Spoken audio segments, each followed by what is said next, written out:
அடுத்து மங்கள விளக்கினை ஏற்றியிருப்பதற்காக டாக்டர்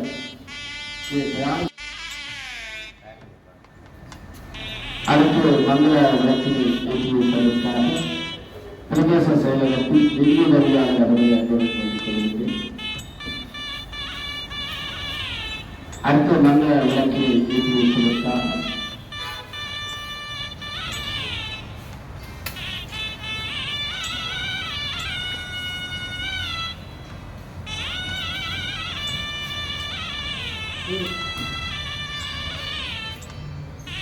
பிரதேச செயலகத்தில் பிரதி திட்டமிடல் பணிப்பாளர் அவர்களை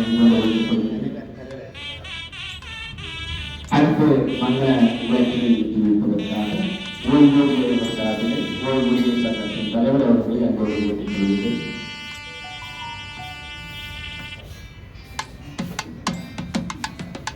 இதுவரைக்கும்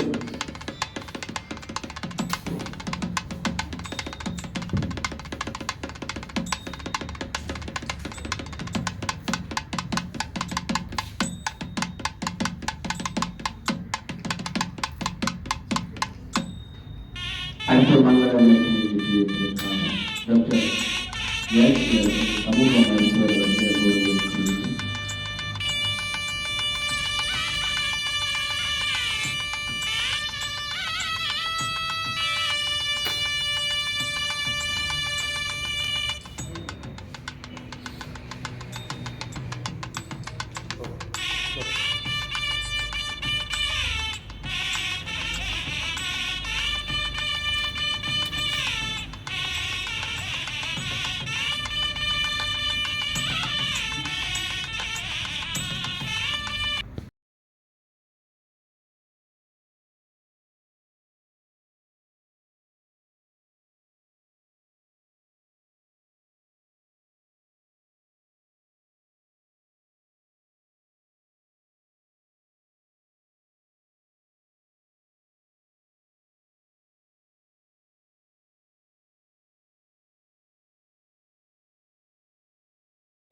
அவர்களை அன்போடு வேண்டிக் கொள்கிறேன்.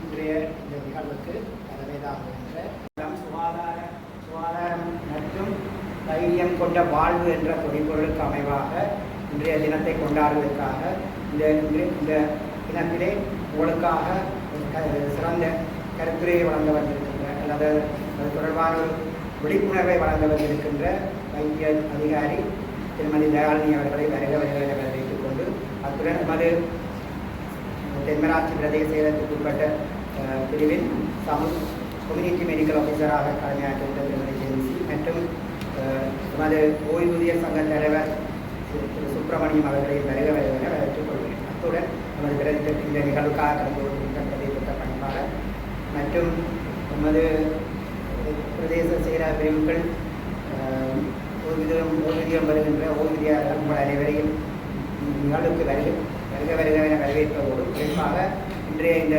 நிகழ்வில் 2 விடயங்கள் உள்ளடக்கப்பட்டிருக்கிறது. ஒன்று கருத்துரை, மற்றது உங்களுடைய ஆரோக்கியத்தை சோதிப்பதற்காக இன்று ஒரு சாவகச்சேரி லயன்ஸ் கழகத்தினாலே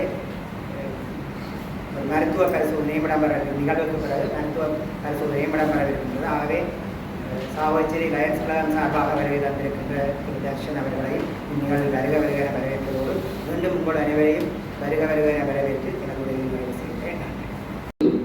இங்கே நிறைய தந்திருக்கின்ற உங்களுடைய நன்றிகள்.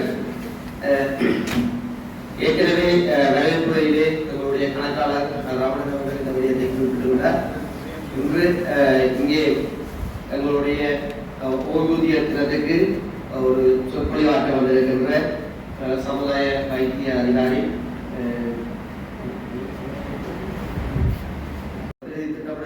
பணிப்பாளர். பழமையாக தேசிய ஓய்வூதிய தினமானது தேசிய ரீதியிலே தான் கொண்டாடப்படுகிறது. ஆனால் இந்த முறை சுற்றறிக்கை மூலமாக பிரதேச செயலக மட்டத்திலே இந்த ஓய்வூதிய தின கொண்டாட்டத்தை செய்யுமாறு சொல்லியிருக்கிறார்கள். ஏனென்றால் ஓய்வூதியர்கள் நீண்ட காலமாக அரசாங்கத்திலே சேவை செய்து தற்பொழுது அவர்களுடைய வயது காரணமாக ஓய்வு பெற்றிருக்கிறார்கள். அவ்வளவுதான். அப்ப அந்த முதுமை என்பது 3 வகையாக பிரிக்கிறார்கள். இளைய முதியவர்கள், அடுத்தது மிடில் ஏஜில் இருக்கிற முதியவர்கள் என்று சொல்லி பிரிக்கிறார்கள். அப்போ 60 வயது வந்தவுடனே உங்களை வேலையாக நிப்பாட்டியாச்சு, அவ்வளவு தான் நடந்திருக்கு. அதான் நீங்கள் ஓய்வூதியர்கள். அப்போ நாங்கள் முதியவர்கள் என்று உங்களை சொல்ல இல்லை. அந்த 60 வயதிலிருந்து ஒரு 15 வயது வரைக்கும் 15 வருடங்கள் இளைய முதியவர்கள், யங் எல்டர்ஸ். அப்போ அவர்கள் இயலுமை உள்ளவர்கள். உண்மையா முதுமை என்று சொல்லி நினைக்கக்கூடாது. நான் பார்த்துட்டு நிறைய பேர் நல்ல உசாரா வேலை செய்து கொண்டு இருக்கிறோம். பென்ஷனா போன உடனே டாக்டர் தலையில் நிறைச்சு ஆள் கொஞ்சம் தடதடுத்து ஏதோ இல்லாத இவ்வளவு மாதிரி ஒரு ஃபீலிங்ல இருக்கிறத பார்த்து. ஆனா அப்படி இல்லை. நீங்கள் நிறைந்த அனுபவத்தை கொண்டு நிர்வாக திறன் உள்ள பல பேரை கையாண்ட, பலருக்கு சேவை செய்த அனுபவம் மிக்க பலத்த அனுபவசாலிகள். அப்ப நீங்க உடனடியாக எங்களுக்கு எல்லாம் போச்சுது, என்ன ஒரு கணக்கெடுக்கிறாங்க என்ற கணக்கில் யோசிச்சு நீங்களாக முழுமையை அக்செப்ட் பண்ணக்கூடாது. அப்ப நீங்கள் உடனடியாக ஏதாவது ஒரு தொழில்துறையில உங்களை ஈடுபடுத்திக் கொள்ளணும். உங்களுடைய ஆற்றல்கள், ஆளுமைகள், திறமைகள், அனுபவத்தை சமூகத்துக்கு கொடுக்க வேண்டும். அதற்காக ஏற்கனவே நீங்கள் தயாராகி இருந்திருக்க வேண்டும். நீங்கள் இப்ப புதிய பென்ஷனுக்கு போட்டீங்க, அதாவது நாங்கள் ஓய்வூதியர் என்று கூப்பிட்டுருக்கோம். அப்ப இந்த தேசிய ஓய்வூதிய தின கொண்டாட்டத்துல 2 கருத்துக்கள் இருக்குது. ஏற்கனவே ஓய்வு பெற்று இருக்கிறவர்களுக்கு ஆன்மீக ரீதியாக, உள ரீதியாக, அவர்களுக்கு ஹெல்த் ரீதியாக, சுகாதார ரீதியாக அவர்களுக்கான விழிப்புணர்வை ஏற்படுத்துவது. அடுத்தது இப்ப ஓய்வூதியத்துக்கு போக இருக்கிற 55 வயதுக்கு மேலே இருக்கிறார்களுக்கு அவங்க பென்ஷன் லைஃபை ப்ரிப்பேர் பண்றது. 2 நோக்கம் இந்த டேயில சொல்லப்படுது.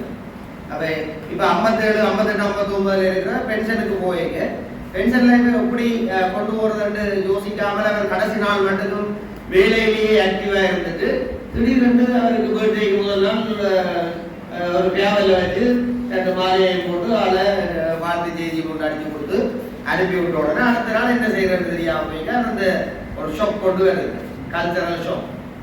அப்ப அதுக்கு தயார்படுத்துறது. பென்ஷனுக்கு நான் போன பிறகு என்ன செய்ய போறேன், பேர பிள்ளைகளோட நேரத்தை செலவழிக்க போறேன்னா, அல்லது என்ற அறிவாற்றல், திறமை, அனுபவத்தை நான் சமூகத்துக்கு கொடுக்க போறேன்னா, சமூக மட்ட அமைப்புகளில் இருக்க போறேன்னா, அல்லது எனக்கு இருக்கிற திறமையை வச்சுக்கொண்டு நானே ஒரு குழும தொடங்கி அதுல இன்னும் ஒரு 4 பேருக்கு வெளியே கொடுத்து அதை செய்ய போறேன்னா என்ன செய்ய போறேன் என்பது தொடர்பாக பிளான் பண்றதுக்குமான ஒரு நாளாக இன்றைய நாள் இருக்கு. அதை விட முக்கியமானது, பழைய ஆட்கள் எல்லாரையும் ஒரே இடத்துல சந்திக்கிறதுக்கான ஒரு சந்தர்ப்பம். இப்ப நாங்கள் கண்ட நேரம் கிடைக்கிறதில்ல, நீங்கள் அவங்களோட சந்திச்சு எல்லாரையும் சந்திச்சு நல்லா இருப்பியான்னு சொல்லி கண்டு கலைக்கிறதுக்கு. சில நேரம் வேறு இடங்கள்ல இருப்பீங்க, கோயில்கள்ல சந்திக்கக்கூடும், அங்க இருக்கக்கூடிய சமூக நிலையங்கள்ல சந்திக்கக்கூடும். அப்படி சந்திக்க இல்லாத தூர இடங்கள்ல இருக்கிறதையும் இன்றைக்கு காண்றதுக்கு ஒரு சந்தர்ப்பம் உங்களுக்கு உருவாக்கி தரப்பட்டிருக்கிறது. நாங்கள் 100 பேரையாவது குறைய எதிர்பார்த்தோம். ஆனால் 57 பேர் தான் இப்ப இதுக்குள்ள இருக்கிறீங்க. நாங்கள் சரியாக 10 மணிக்கு சொல்லியிருந்தார்கள். ஏற்கனவே நீங்கள் ஓய்வூதியம் பெற்றிருந்தாலும் பல்வேறு வட்ட வேலைகளில கொமிட்டாகி இருப்பீங்க. நீங்கள் ஏற்கனவே உங்களுக்கான கடப்பாடுகள் இருக்கும் என்று நினைக்கிறேன். கூடுதலாக பேர பிள்ளைகளை இறக்குறது அது கண்டிருப்பீங்கள். அப்ப நாங்கள் இந்திய தினத்தை தெரிவு செய்ததற்கு முக்கியமான காரணம் என்றால், ஒரு அலுவலக நாளாக இருந்தால் உங்களுக்கு பல்வேறு வேலைகள் இருக்கும், குடும்பத்தோடு சேர்ந்து பல்வேறு வேலைகள் இருக்கும். இன்றைக்கு ஓய்வு நாளாக இருக்கிறபடியால உங்களுக்கு அப்படி இல்லாமல் நீங்களும் கொஞ்சம் ஓய்வாக இருப்பீங்கள் என்று நினைச்சிருந்தார்கள். எங்களோட டாக்டருக்கு தான் நாங்கள் கொஞ்சம் கடைசியில் கொடுத்துட்டோம். அவன் ஓய்வு நாளாக போய்கிட்டோம், பிளான் பண்ணி வச்சிருக்கேன். நாங்கள் இதுக்கு அவா கொண்டு அவ தன்னுடைய சிரமத்தை பாராமல் தன்னுடைய நேரத்தை ஒதுக்கி இங்கே வருகை வந்திருக்கிறார். அவர் ஒரு யோகாசனத்திலே MD முடித்திருக்கிறார். 3-4 ஆண்டு கற்கை நெறியை இந்தியாவிலே சென்று கற்று ஒரு சிறப்பு தேர்ச்சி பெற்ற ஒரு நிபுணராக இருக்கிறார். அவருடைய ஒரு சொற்பொழிவை நான் ஒரு 2 கிழமை முதல் கேட்கக்கூடிய மாதிரி இருந்தால் அப்ப யோசிச்சு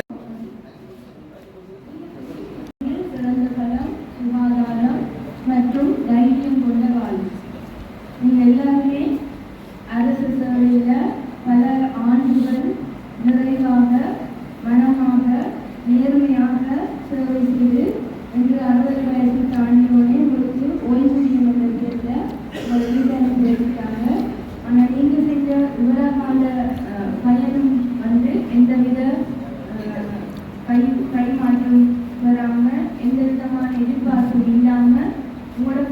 சமூகத்தை முன்னேற்றணும் என்ற ஒரு கொள்கை இல்லாமல் நீங்கள் நாட்டு மக்களுக்காக செய்த சேவைக்கு நீங்கள் இன்னும் ஆரோக்கியமாக நீண்ட காலம் அதில் பலனை பெற்று நீண்ட ஆயுளோட வாழ வேண்டும் என்றுதான் நாங்களும் வாழ்த்து விரும்புகிறோம்.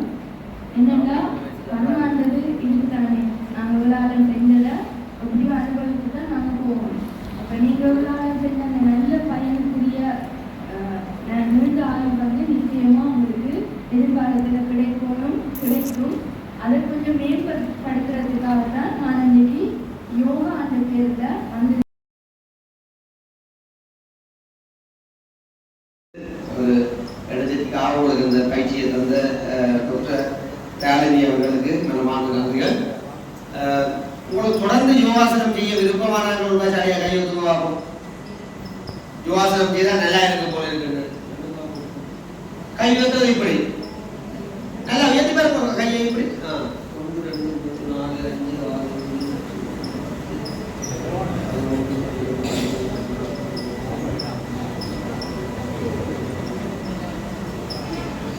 29 30. ஓகே, 30 பேர் இருக்கிறோம். எங்களை ஒழுங்கு இல்லை. நீங்கள் அப்படி கேட்டால் ஒரு பொதுவான இடத்துல இப்படி கதிரையில இருந்து இல்லை அறிவா படத்திலிருந்து சவாசனத்தை விட சில நிதிரையை கொள்வீர்கள்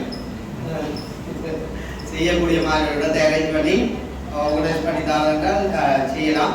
நீங்கள் ஓய்வூதியர் சங்கத்தில் கூடாக தொடர்பு கொண்டால் நான் டாக்டரோட கழிச்சு அவருக்கு பொருத்தமான நேரம் எதுன்றதை கேட்டு உங்களுக்கு அந்த கம்யூனிகேஷனை செய்தெல்லாம் பயன்பெறலாம். நல்ல விஷயம் தான் செய்யலாம். ஓகே, நன்றி. ஒன்று யாழ்ப்பாணத்துக்கான பொருளாதார மத்திய நிலையம் ஒன்று திறந்து வச்சிருக்கேன்னு கேள்விப்பட்டிருக்கிறோம்.